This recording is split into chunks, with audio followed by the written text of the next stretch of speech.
ओम श्री नारायणाय नमः। अवतारम महाविष्णु कल्के परमम अद्भुतम कलिकुलवन हंता सत्य धर्म प्रणेता नमो नमः।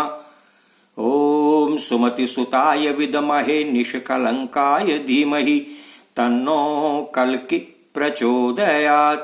श्री नारायणाय नमः। श्री हनुमते नमः। भगवत भक्तों, जय श्री कल्कि। इससे पहले एपिसोड में आपने श्रवण किया कि भगवान श्री कल्कि नारायण ने किस प्रकार से माया को अपने शरीर में प्रवेश कराया और माया के प्रवेश होते ही वहां समस्त सेना शत्रुओं की धराशाही हो गई। शुद्धोधन वहां से भाग खड़ा हुआ।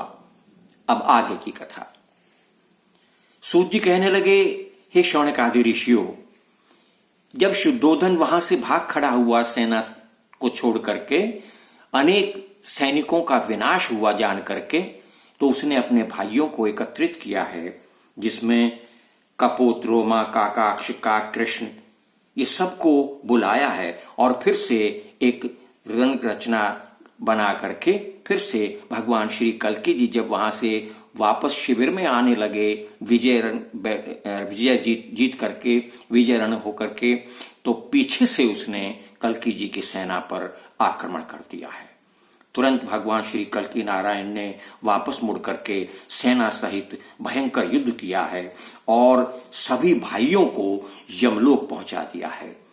कल्कि जी की सेना के बाणों से बिंध म्लेच्छ सेना में कोई भी शेष नहीं रहा। इस प्रकार विजय प्राप्त करके कल्कि जी अपने शिविर में आ गए हैं।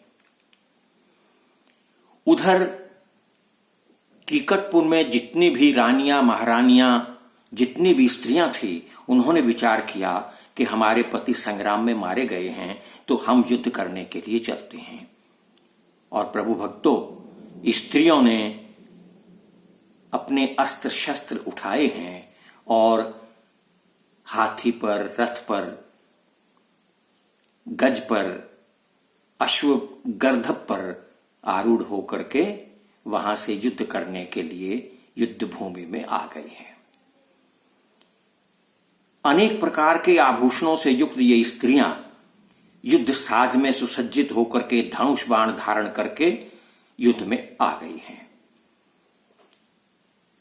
उधर इन स्त्रियों में कोई स्वैरिणी, कोई पतिव्रता, कोई वार विलासिनी, ये पति वियोग से कातर हो कल्कि सेना के साथ युद्ध करने के लिए आगे बढ़ने लगी हैं। उन सभी म्लेच्छ स्त्रियों ने अपने स्वामियों को बाणविद्ध और विहल देख कल्कि की सेना से संग्राम शुरू कर दिया है। यह सूचना जब कल्कि जी को मिली कि स्त्रियों की सेना ने सेना पर आक्रमण किया है, तो भगवान श्री कल्कि सोचने लगे ये अनुचित है। तुरंत दौड़कर उन स्त्रियों की सेना के सम्मुख आए और कहने लगे, हे स्त्रियः शृणुतास्माकं वचनं प्रथम उत्तमम्। स्त्रिया युद्धेन किं पुंसां व्यवहारोऽत्र विद्यते। हे अबलाओ, मैं तुम्हारे हित के लिए उत्तम वाक्य कहता हूं, सुनो।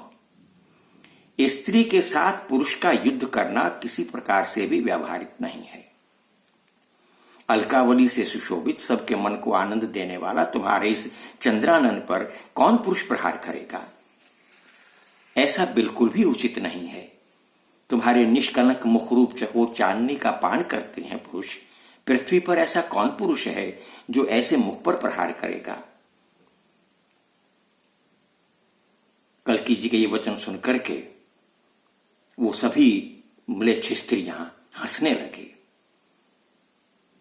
और कहने लगी, हे महात्मन, जब आपने हमारे पतियों का ही नाश कर डाला है, तो हमारा भी नाश हो चुका है।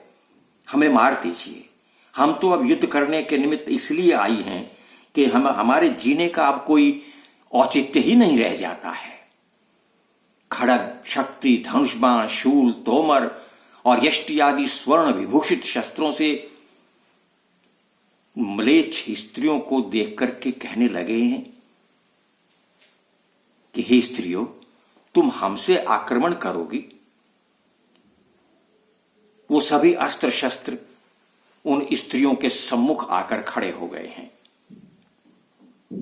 जो हथियार उन्होंने संभाल रखे थे, उन्होंने पुरुष रूप धारण किया और उन स्त्रियों के सामने आकर युद्ध भूमि में खड़े हो गए, उनके हाथों से निकल निकल करके कहने लगे, यमा साध्य वयम नार्यो हिंसयामः रवतेजसा तमात्मानं सर्वमयम जानीत कृत निश्चय। हे स्त्रियों, हमने जिनसे तेज पाया है और जिस तेज के द्वारा हम प्राणियों की हिंसा करते हैं, वो परमात्मा सर्वमय ईश्वर ये हमारे सामने खड़े हैं। तुम इन पर आक्रमण करोगी। हम इन्हीं ईश्वर की आज्ञा अनुसार विचरण किया करते हैं। इन्हीं से हमारे नाम हैं, हमारे रूप हैं।